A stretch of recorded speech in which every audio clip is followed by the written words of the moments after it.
Hi ಎಲ್ರಿಗೂ Kannada active teacher YouTube ಚಾನಲ್ಗೆ ಆತ್ಮೀಯವಾದ ಸ್ವಾಗತ. ಪ್ರಿಯ ವಿದ್ಯಾರ್ಥಿಗಳೇ, ಇವತ್ತಿನ ಈ ಒಂದು ವಿಡಿಯೋದಲ್ಲಿ ಪ್ರೊನೌನ್ಸ್ ಅಂದರೆ ಸರ್ವನಾಮಗಳು ಇದರ ಬಗ್ಗೆ ಅಭ್ಯಾಸವನ್ನು ಮಾಡೋಣ. ನಿನ್ನೆಯ ಒಂದು ವಿಡಿಯೋದಲ್ಲಿ ನಾನು ಟೆನ್ಸ್ಗಳ ಬಗ್ಗೆ ಹೇಳಿಕೊಟ್ಟಿದ್ದೆ. 12 ಕಾಲಗಳನ್ನು 7 ಶಬ್ದಗಳಲ್ಲಿ ಹೇಗೆ ತಯಾರು ಮಾಡೋದು, ಹೇಗೆ ನೆನಪಿನಲ್ಲಿ ಇಟ್ಕೊಳ್ಳೋದು, ಅವುಗಳ ಅರ್ಥ ಕೂಡ ಹೇಳಿಕೊಟ್ಟಿದ್ದೆ. ಇವತ್ತು ನಾನು ಪ್ರೆಸೆಂಟ್ ಟೆನ್ಸ್ದಲ್ಲಿರ್ತಕ್ಕಂಥ ಸಿಂಪಲ್ ಪ್ರೆಸೆಂಟ್ ಟೆನ್ಸ್ ಇವುಗಳ ಬಗ್ಗೆ ಅಭ್ಯಾಸವನ್ನು ಹೇಳಿಕೊಡೋನಿದ್ದೆ. ಅದಕ್ಕಿಂತ ಮುಂಚೆ ಈ ಪ್ರೊನೌನ್ಸ್ಗಳ ಬಗ್ಗೆ ಅಭ್ಯಾಸವನ್ನು ಮಾಡಬೇಕಾಗುತ್ತೆ. ಯಾಕಂದರೆ ಟೆನ್ಸ್ಗಳನ್ನು ನಾವು ಬರೀಬೇಕಾದರೆ, ವಾಕ್ಯಗಳನ್ನು ರಚನೆ ಮಾಡಬೇಕಾದ್ರೆ ಇವುಗಳ ಪಾತ್ರ ಅತ್ಯಂತ ಮಹತ್ವದ್ದಾಗಿದೆ.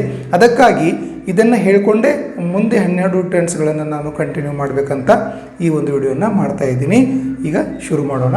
ಪ್ರೊನೌನ್ಸ್ ಅಂದರೆ ಸರ್ವನಾಮಗಳು. ಅದರಲ್ಲಿ ಕೂಡ 2 ಪ್ರಕಾರ ಬರುತ್ತೆ. ಒಂದು ಸಿಂಗ್ಯುಲರು, ಇನ್ನೊಂದು ಪ್ಲೂರಲ್. ಅಂದರೆ ಏಕವಚನ ಮತ್ತು ಬಹುವಚನ ಅಂತೇಳಿ 2 ಪ್ರಕಾರ ಬರುತ್ತೆ. ಅಂದರೆ ಏಕವಚನದಲ್ಲಿ ಯಾವ ಶಬ್ದ ಬರುತ್ತೆ, ಬಹುವಚನದಲ್ಲಿ ಯಾವ ಶಬ್ದ ಬರುತ್ತೆ ಅನ್ನೋದನ್ನು ಹೇಳ್ಕೊಡ್ತಾ ಇದ್ದೀನಿ. ಏಕವಚನದಲ್ಲಿ ನಾನು ಅಂದರೆ ಆಯ್ ಅಂದರೆ ನಾನು, ಬಹುವಚನದಲ್ಲಿ ಅದು ಉಯ್ ಆಗುತ್ತೆ. ಏಕವಚನದಲ್ಲಿ ಯು ಅಂದರೆ ನೀನು, ಬಹುವಚನದಲ್ಲಿ ಇದು ಯು ಅಂದ್ರೇ ನೀವು ಅಂತ ಆಗುತ್ತೆ. ಏಕವಚನದಲ್ಲಿ ಹಿ, ಸಿ, ಇಟ್, ಅವನು, ಅವಳು, ಅದು. ಇದಕ್ಕೆ ಬಹುವಚನದಲ್ಲಿ ದೇ ಅಂದರೆ ಅವರು ಅಂತ ಆಗತ್ತೆ. ಓಕೆ, ಇಷ್ಟನ್ನು ತಾವು ಕಂಠಪಾಠ ಮಾಡಬೇಕು, ತಿಳ್ಕೊಳ್ಬೇಕು. I, we, you, he, she, it, ಆ ಕಡೆ ದೇ. ಇವೆಲ್ಲ ಏಕವಚನಗಳು, ಅದು ಬಹುವಚನದಲ್ಲಿ ಬರುತ್ತೆ. ಓಕೆ, ಇನ್ನೊಂದು ಇಂಪಾರ್ಟೆಂಟ್ ವಿಷಯ ಏನಪ್ಪ ಅಂದರೆ first person, second person, third person. ಇದನ್ನು ನಾವು ಅತಿ ಮಹತ್ವದಾಗಿದೆ, ಇದನ್ನು ತಿಳ್ಕೊಳ್ಬೇಕು. ಇಲ್ಲಿ ಇವಾಗ ನಾನು ಮಾತಾಡ್ತಾ ಇದ್ದೀನಿ, ಆಯ್ ಅಂದರೆ ನಾನು ಮಾತಾಡ್ತಾ ಇದ್ದೀನಿ. ಯು ಅಂದರೆ ನೀನು ಅಥವಾ ನೀವು ಕೇಳ್ತಾ ಇದ್ದೀರಾ. ಈಗೇನು ವಿಡಿಯೋ ಎಲ್ಲ ನೋಡ್ತಾ ಇದ್ರಲ್ಲ, ನೀವು ಕೇಳ್ತಾ ಇದ್ದೀರಾ, ಹೌದಾ? ನೀವು ಒಬ್ಬರೇ ಇರ್ಬೋದು ಅಥವಾ ಬಹಳಷ್ಟು ಜನ ಇರ್ಬೋದು, ನಂಗೆ ಗೊತ್ತಿಲ್ಲ. ನಾನು ಮಾತಾಡ್ತಾ ಇದ್ದೀನಿ. ಇಲ್ಲಿ ಆಯ್ ಅಂದರೆ ನಾನು ಮಾತಾಡ್ತಾ ಇದ್ದೀನಿ. ಯು ನೀವು ಕೇಳ್ತಾ ಇದ್ದೀರಾ ಅಥವಾ ನೀನು ಕೇಳ್ತಾ ಇದ್ದೀಯಾ, ಹೌದಲ್ವಾ? ಈಗ ಇಲ್ಲಿ ಆಯ್ ಅಂದರೆ ನಾನು ಫಸ್ಟ್ ಪರ್ಸನ್, ಇದು ಇದು ಫಸ್ಟ್ ಪರ್ಸನ್ ಆಗುತ್ತೆ. ನೀವು ಅಥವಾ ನೀನು ಏನು ಕೇಳ್ತಾ ಇದ್ದೀರಾ, ನೋಡ್ತಾ ಇದ್ದೀರಾ, ಈಗ ನೀವು ಸೆಕೆಂಡ್ ಪರ್ಸನ್ ಆಗುತ್ತೆ. ಓಕೆ, ಇನ್ನು ಥರ್ಡ್ ಪರ್ಸನ್ ಅಂದರೆ ಏನು?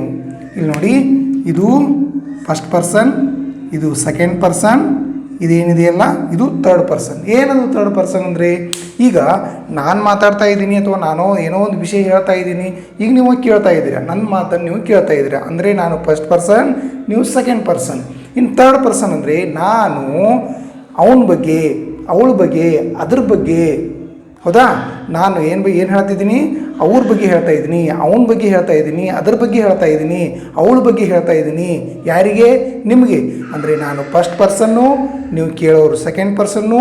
ಅವ್ರದ್ದು ಮಾತಾಡ್ತಾ ಇದ್ದೀವಿ ನಾವು, ನಂದು ಮಾತಾಡ್ತಾ ಇಲ್ಲ, ನಿಮ್ಮದು ಮಾತಾಡ್ತಾ ಇಲ್ಲ, ಅವ್ರದ್ದು ಮಾತಾಡ್ತಾ ಇದ್ದೀವಿ. ಅಂದರೆ ಅವ್ರ ಥರ್ಡ್ ಪರ್ಸನ್ ಇಲ್ಲಿ. ಓಕೆ, ಗೊತ್ತಾಯ್ತಲ್ವ? ಈಗ ನಾನು ಹೇಳ್ತಾ ಇದ್ದೀನಿ ಫಸ್ಟ್ ಪರ್ಸನ್ನು, ನೀವು ಕೇಳ್ತಾ ಇದ್ದೀರಾ ಸೆಕೆಂಡ್ ಪರ್ಸನ್ನು. ನಾವು ವಿಷಯ ಏನು ಮಾತಾಡ್ತಾ ಇದ್ದೀವಿ, ಅವ್ರದ್ದು ಮಾತಾಡ್ತಾ ಇದ್ದೀವಿ. ಅಂದರೆ ಅವ್ರ ಥರ್ಡ್ ಪರ್ಸನ್ ಇಲ್ಲಿ. ಓಕೆ, ಇದು first person, second person, third person. ಇವಾಗ ಗೊತ್ತಾಯ್ತಲ್ಲ? ಇಷ್ಟು ನೀವೇನು ಮಾಡಿ, ಅಭ್ಯಾಸವನ್ನು ಮಾಡಿ. ಇದರಲ್ಲಿ 1, 2, 3, 4, 5, 6, 7, 8 ಶಬ್ದಗಳನ್ನು ಕೊಟ್ಟಿದ್ದೀವಿ. 8 ಶಬ್ದಗಳನ್ನು ತಾವು ಬೇರೆ ಬೇರೆ ವಾಕ್ಯಗಳನ್ನು ತಯಾರು ಮಾಡ್ಬೋದು. ಉದಾಹರಣೆಗಾಗಿ ಒಂದು ಎಕ್ಸಾಂಪಲ್ ಹೇಳ್ತೀನಿ. I eat an apple.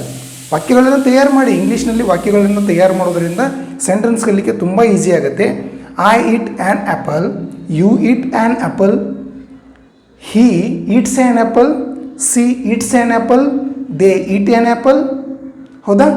You eat an apple, you eat an apple, they eat an apple. ಇವುಗಳನ್ನು, ಇದು ಒಂದೇ ವಾಕ್ಯ ಅಲ್ಲ, ಈ ಶಬ್ದಗಳನ್ನು ತಗೊಂಡು, ಈ ಪ್ರೊನೌನ್ಗಳನ್ನು ತಗೊಂಡು, ಈ ಪ್ರೊನೌನ್ ಸ್ಥಳದಲ್ಲಿ ನೌನ್ ಹಾಕಿ, ಹೌದಾ? ನೌನ ಬದಲಾಗಿ ಪ್ರೊನೌನ್ ಬಂದಿದೆ ಇಲ್ಲಿ. ಈಗ ನೀವೇನು ಮಾಡಿ, ಪ್ರೊನೌನ್ ತೆಗೆದು ನೌನ್ ಹಾಕಿ, ಇಲ್ಲಿ ಬೇರೆ ಹೆಸರು ಹಾಕಿ, ನಿಮ್ಮ ಹೆಸರು ಹಾಕಿ, ಹೌದಾ? ಈ ಥರ ವಾಕ್ಯಗಳನ್ನು ರಚನೆ ಮಾಡ್ಕೊಳ್ಳಿ. ನೀವು ಕನಿಷ್ಠ 100-200 ವಾಕ್ಯಗಳನ್ನು ಇವತ್ತು ರಚನೆ ಮಾಡಿದರೆ ನಾಳೆ ಸಿಂಪಲ್ ಪ್ರೆಸೆಂಟ್ ಟೆನ್ಸ್ ಏನಂದರೆ ತುಂಬ ಸಿಂಪಲ್ಲಾಗಿ ಹೋಗ್ಬಿಡುತ್ತೆ, ನಮಗೆ ಬೇಗ ಅರ್ಥ ಆಗುತ್ತೆ. ಓಕೆ, ಇವಾಗ ಗೊತ್ತಾಯ್ತಲ್ಲ ಇದರಲ್ಲಿ ಏನಿದೆ ಅಂತ. ಫಸ್ಟ್ ಪರ್ಸನ್ ಯಾರು, ಸೆಕೆಂಡ್ ಪರ್ಸನ್ ಯಾರು, ಥರ್ಡ್ ಪರ್ಸನ್, ಇದು ಮಹತ್ವದ್ದಿದೆ. ಇದನ್ನಷ್ಟು ತಿಳ್ಕೊಂಡ್ರೆ ಆಯಿತು. ನಾನು ಮಾತಾಡ್ತಾ ಇದ್ದೀನಿ ಫಸ್ಟ್ ಪರ್ಸನ್ನು, ನೀವು ಕೇಳ್ತಾ ಇದ್ದೀರಾ ಸೆಕೆಂಡ್ ಪರ್ಸನ್ನು, ಅವ್ರ ಬಗ್ಗೆ ಮಾತಾಡ್ತಾ ಇದ್ದೀನಿ, ಅವನ ಬಗ್ಗೆ ಮಾತಾಡ್ತಾ ಇದ್ದೀನಿ, ಅವಳ ಬಗ್ಗೆ ಮಾತಾಡ್ತಾ ಇದ್ದೀನಿ, ಅದ್ರ ಬಗ್ಗೆ ಮಾತಾಡ್ತಾ ಇದ್ದೀನಿ, ಹೌದಾ? ಇದು ಥರ್ಡ್ ಪರ್ಸನ್. ಅಂದರೆ ಇವ್ರ ಬಗ್ಗೆ ನಾನು ನಿಮ್ಗೆ ಹೇಳ್ತಾ ಇದ್ದೀನಿ, ಇವ್ರ ಬಗ್ಗೆ ನಾನು ನಿಮಗೆ ಹೇಳ್ತಾ ಇದ್ದೀನಿ. First person, second person, third person. ಗೊತ್ತಾಯ್ತಲ್ವ ಇವಾಗ? ಓಕೆ, ಈ ಒಂದು ವಿಡಿಯೋ ತಮಗೆ ಇಷ್ಟವಾಗಿದ್ದರೆ ಲೈಕ್ ಕೊಡಿ, ನಿಮ್ಮ ಸ್ನೇಹಿತರಿಗೆ ಈ ವಿಡಿಯೋನ ಶೇರ್ ಮಾಡಿ. ಅದ್ರ ಜೊತೆಗೆ ನಮ್ಮ ಕನ್ನಡ ಆ್ಯಕ್ಟಿವ್ ಟೀಚರ್ ಯೂಟ್ಯೂಬ್ ಚಾನಲ್ನ ಸಬ್ಸ್ಕ್ರೈಬ್ ಮಾಡ್ಕೊಳ್ಳಿ. ನಮಸ್ಕಾರ.